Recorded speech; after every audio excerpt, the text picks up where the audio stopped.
earlier today, China said it confirmed more than 15,000 new cases and an additional 254 deaths. This, of course, comes as businesses in China attempt to reopen after the extended Lunar New Year holiday. Joining us now to talk about that, Jim McGregor, a chairman of the Greater China region at APCO Worldwide and a former chairman of the American Chamber of Commerce in China, and here to talk about what the coronavirus means to travel and tourism in the U.S., Gregg Bishop, the commissioner of New York City's Department of Small Business Services. Greg, I'll start with you because you point out that for Lunar New Year, you did visit Chinatown, and you have a very good feel of how business, whether there is any dampening of the animal spirits. And you would say at this point there is, but it's unfounded? Yeah, unfortunately there is. I was in Chinatown over the weekend as part of a show of support for our Chinese businesses. And in Chinatown, in Flushing, in Sunset Park, business owners are telling me that revenues are down 40%. 40%? 40%. And it's unfounded. There's been no confirmed cases of the coronavirus in New York City. We have a terrific health department. Although we have had the mayor telling us that we expect it to land here. I mean, and the governor. Yes, and at some point it will. But similar to how we handled SARS and Ebola, our health department is on top of it. And certainly I think that consumers should not be afraid to go into, the Chinatowns across the city and supporting those small businesses. So, Jim, looking at it from the angle where you sit, and that is from being kind of a China expert, what are you seeing, and how serious is this right now to Chinese business, and how serious could it get? Well, businesses are trying to open step by step. A lot of the foreign factories are maybe up to 10%, but the logistics aren't there. If they get a supplier who can supply the parts they need, it's hard to find trucks to get them to the factory. A lot of the workers are still at home. In the offices, people are not opening their offices, or unless it's mission critical, because the heat's turned off. They don't want the air circulating around these buildings, so people are there freezing, sitting at their desks, and they don't take elevators. They walk upstairs. But meanwhile, the businesses are really pushing to open, but everything's getting pushed back. They were going to open the 10th. They were going to open the 17th. They were going to open the 24th. Hong Kong just announced that its schools are not going to open until March 16th.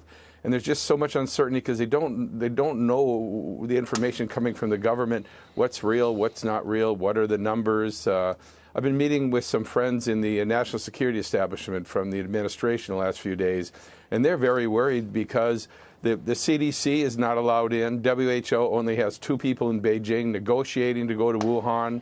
They're not letting the foreign experts get into Wuhan to really look at this. So why? What are they trying to hide? That's the question, because you'd always like to be transparent, but maybe the CDC or the WHO would have some good suggestions to try to to deal with the situation. So, and not only does it look bad, but it might be self-defeating, and it makes you wonder what the motivation is. And the only thing you come up with is that it started earlier, and it's much worse than they're letting on. Yeah, I think you've got that right, Joe. And the government they're asking for help around the world. There was mayors who were calling foreign business asking for help. They were desperate to get masks and protective clothing and sanitary goods. And when the local officials are that desperate looking for help, and then the central government is stopping the foreign experts from getting down to the center of this virus, has got the whole world shaken up. Mm-hmm. And with the supply chains, everybody's supply chain rolls through China, whether it's wedding dresses or big screen TVs. Greg, just can you tell us? We've obviously had time to prepare at this point. Yeah. If we're not prepared now, it's our fault, right? What are we doing? So I think what we're talking about here with the misinformation or the lack of transparency is adding to the unfounded fears here in New York City. And I think one of the things people should realize is that we're a very transparent city, and we are very prepared. We have the best health care system. We have that firewall. The CDC is limited, individuals coming in to specific airports. So again, there's been no confirmed cases, and we just want to make sure that New Yorkers understand that they can still support our small businesses. I mean, has New York City been bringing in testing kits and antiviral medication? No, I mean, it is not. It is not at that level at all. Okay. And we are, obviously, our health department is monitoring. And, you know, later today, the mayor is going to be out in Flushing to show a sign of support. But business owners are hurting. And it's because of the lack of transparency, you know, from China.